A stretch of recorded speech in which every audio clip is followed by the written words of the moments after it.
Bueno, chicos, pues y chicas, vamos a continuar con la genética molecular. Lo habíamos dejado en la parte del ADN cuando se replegaba formando los cromosomas. Hay que tener en cuenta y dejar claro que los cromosomas no, o el ADN no está condensado en cromosomas siempre en el núcleo de la célula. No, no, no, no, no, no. El cromosoma solo se forma cuando la célula se va a dividir y va a formar dos células hijas, ¿vale? Eso hay que dejarlo claro. El ADN solo aparece en forma y se repliega en forma de cromosomas, ¿vale? Cuando se produce la división celular, ¿ok?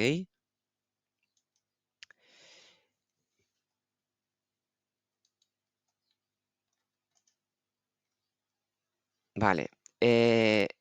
Perdonar que me he equivocado de diapositiva. Bueno, ¿y qué era eso de la división celular? Aquí vamos a hacer un pequeño recordatorio, ¿vale? En el que vamos a ver de forma muy superficial las fases en las que se produce la división celular, ¿vale? La famosa mitosis. En la primera fase, bueno, vemos aquí a la célula que empieza a hacerse más gordita, ¿vale? Aumenta el tamaño celular porque se está preparando para dividirse, ¿vale? En esta segunda fase, pues hay una segunda fase en la que el ADN se duplica, o se replica, se produce el proceso de replicación.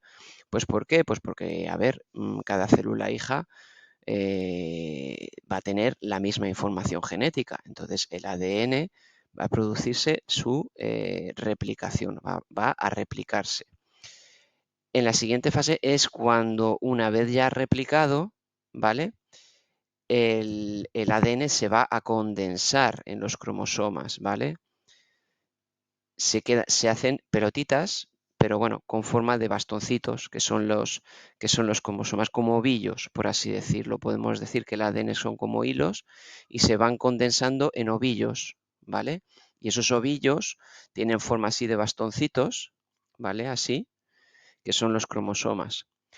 Em, una vez que ya la célula le dice, vale, ya está todo condensado, ya tengo todo el ADN en forma de cromosoma, pues ahora ya estoy preparada para dividirme, ¿vale? Y ya, como veis, se forman estas dos células hijas, una con un bastoncito y la otra con el otro bastoncito del cromosoma, ¿vale? Aquí, como veis, hay dos bastoncitos, ahora vamos a ver más la estructura del cromosoma. Una parte va a una célula y la otra parte va a la otra célula. Lo que lo une, ya lo veremos, se llama centrómero, ¿vale? Un nombre un poco lógico, centrómero. La pregunta es, ¿por qué se condensa el ADN en cromosomas durante la división?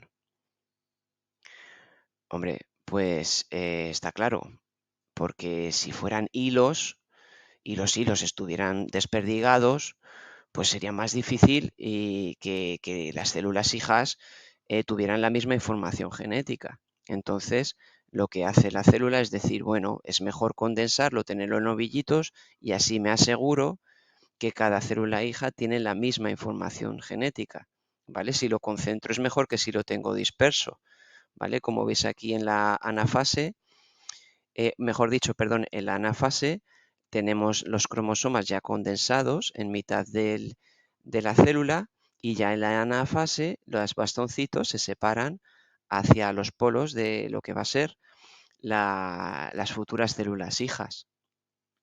¿Se entiende? Bueno, este es el dogma de la biología molecular. Sin más, eso no lo voy a desarrollar, pero bueno, que sepáis que sí, que bueno, pues el ADN, siempre que se va a ver una división, eh, el proceso de división celular, va a haber una replicación para que como he dicho, para que las células hijas tengan la misma información genética. Pero claro, la función del ADN principal es que se formen proteínas, que es a partir de las cuales pues nuestro cuerpo pues va a funcionar y también va a exteriorizar los caracteres que se recogen en la información genética, en el ADN, ¿vale? Para ello hay dos procesos em, que se van a dar, que es el de transcripción en forma de ARN, y luego el ARN se va a traducir en proteína, ¿vale? Por así decirlo y por hacer una analogía, pues podemos decir que el ADN es como el entrenador de fútbol, ¿vale? Pues que tiene toda la información de las jugadas son las proteínas, ¿vale? Pero ese entrenador, imaginaos, pues yo qué sé, que es de la República Checa, ¿vale? Entonces, claro, él tiene la información, pero nosotros, o los elementos en este caso, pues de la célula, ¿vale? Los jugadores, por así decirlo, que somos nosotros los que vamos a hacer esas jugadas, pues las máquinas, por así decirlo, pues no entendemos lo que dice el entrenador este de la República Checa, porque habla checo y no tenemos ni idea.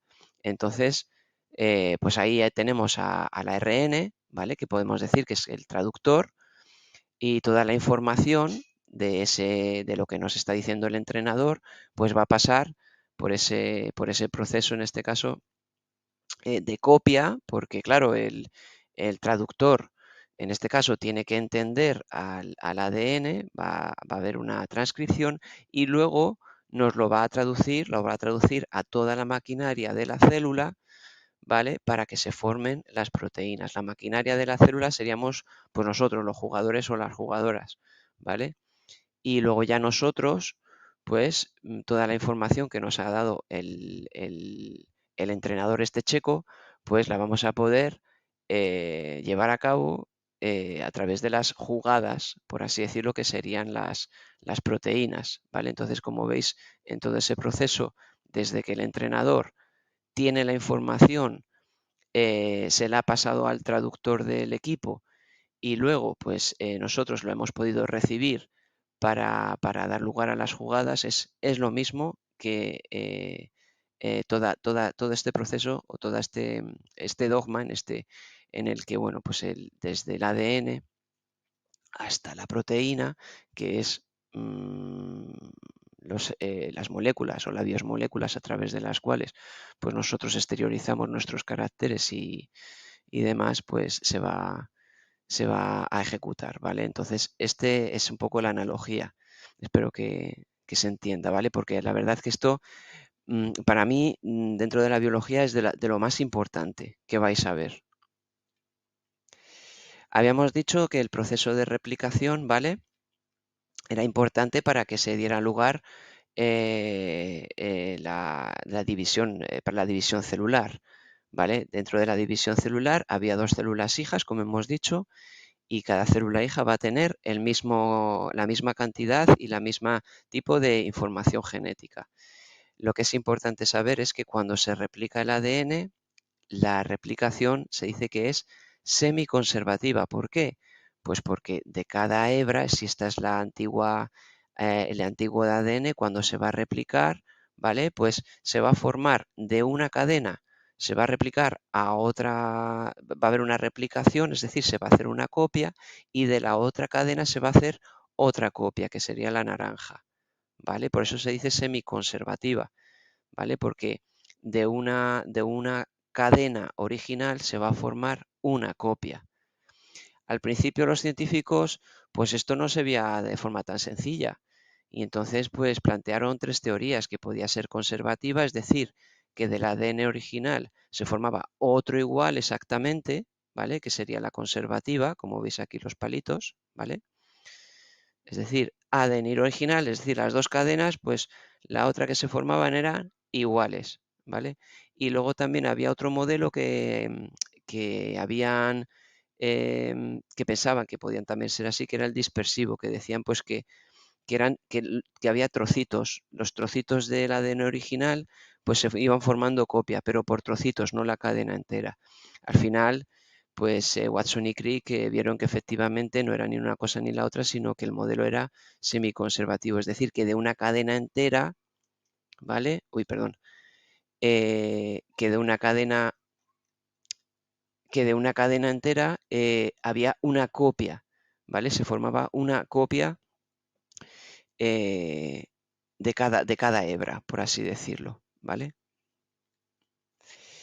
Bueno, pues los cromosomas de todas las células, excepto de las reproductoras, son en nuestro cuerpo, ¿vale? De todas las células de nuestro cuerpo, esos cromosomas son iguales, idénticos, ¿vale? Gemelos en forma, tamaño y número, ¿vale? Como aquí tenemos un cariotipo, que un cariotipo no es más que una representación de los cromosomas que tenemos en nuestras células tal y como las veríamos en un microscopio, ¿vale? Durante esa división celular. Como veis aquí tenemos 23 pares de cromosomas, ¿vale? Y, es decir, 22 más 1, incluyendo a los cromosomas que determinan la sexualidad, el sexo, y en total tendríamos, por supuesto, pues 46. Tener en cuenta que, como hemos dicho, como son las células hijas, una parte del cromosoma, ¿vale? No se ve bien el color, pero bueno, están coloreados. Perdón, uno de los bastoncillos viene la información genética del padre y el otro, la información genética de la madre, ¿vale? Si a vosotros os hicieran ahora mismo un cariotipo de vuestras células, saldría algo así, ¿vale? Este esquema. Como veis, los cromosomas, como hemos dicho, son bastoncillos. Lo único que quiero que se os quede es que tiene dos cromátidas, los bastoncillos que íbamos diciendo eran las cromátidas, una aquí y otra aquí, unidas por un centrómero, ¿vale? Bueno, pues aquí terminaría la parte de los cromosomas, ¿vale? Y bueno, va a haber una serie de preguntas que tendréis que contestar, ¿vale? Y que, lógicamente, quien no la conteste, pues tendrá un 0 en esta parte. Aquí vamos a ver la parte de enfermedades genéticas y las vamos a ver a través de los cariotipos. Como vemos, aquí tenemos un cariotipo sin alteraciones, que sería el cariotipo de un hombre o el cariotipo de una mujer. Bueno, pues sería el cariotipo de un hombre, porque como vemos, los cromosomas que determinan el sexo es un cromosoma Y y un cromosoma X, ¿vale?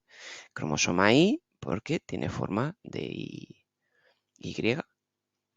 Y aquí tenemos el cariotipo de una enfermedad genética que se conoce como el síndrome de Patau o trisomía del 13.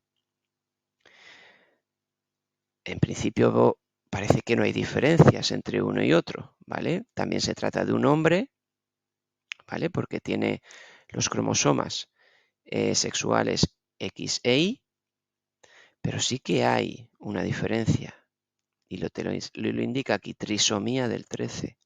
Tiene un cromosoma más, ¿vale? En lo que sería el par 13. ¿Qué consecuencias tiene esto? Bueno, pues aquí lo vemos en los bebés, el síndrome de Patau, ¿vale? Algunas de las características de las personas que tienen este síndrome. Sobre todo llama mucho la atención el labio hendido, ¿no? La micrognatia, que sería una barbilla pues un poquito más pequeña. Incluso puede aparecer polidactilia, ¿vale? Es que hay un dedo más. Aquí veis un bebé con el labio el labio hendido, ¿no? Bueno, en el caso del síndrome de Patau no existe tratamiento.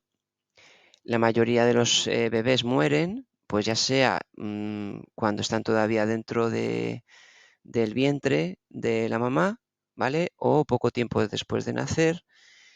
Y bueno, en cuanto al tratamiento, para mejorar la calidad de vida o para mantenerles en vida, por así decirlo, dependerá de la gravedad del diagnóstico y de las condiciones médicas, ¿no? Pues que puedan requerir o no cirugía, sobre todo, imagino que para el tema del labio, ¿no?